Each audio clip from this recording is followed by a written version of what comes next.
local because we've been looking nationally. What's happening locally?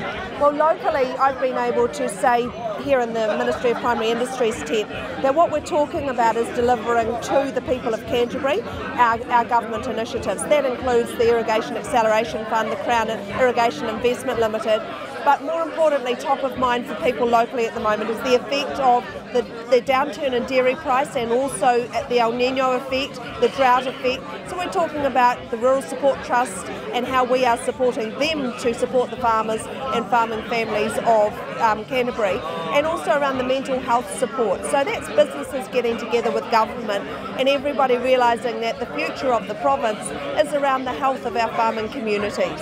Because they're not all that well known for looking after themselves, are they? No, it's kind of hard for them to reach out and ask for help, but nevertheless, if somebody is always getting out there, being in touch, so it's the vets, it's the agribusiness, it's the community people who will be having a conversation and think, this person to me seems a bit down in the dumps. So it's about looking after each other, and government has a role to play in that. The future looks very bright, but it's just a case of many people would see too big a gap between now and then.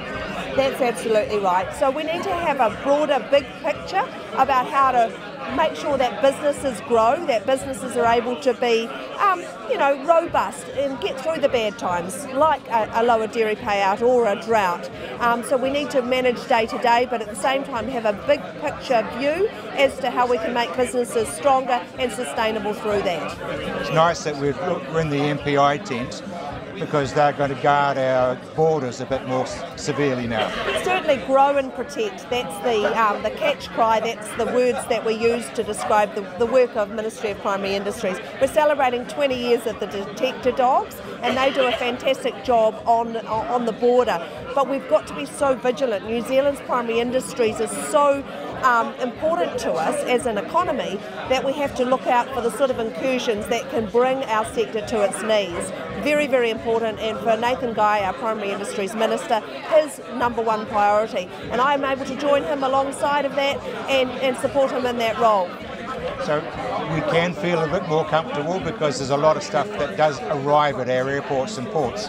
Oh, I think the whole time that every New Zealander has a role to play, whether that's talking to the visitors that are coming from overseas and impressing upon them the sort of reception they're going to get on our borders, that we are not going to accept them bringing food in, that's going to be a danger to our primary industries, but also being good role models ourselves when we're coming through airports, and that's all New Zealanders, and talking about how important it is that our border is kept secure.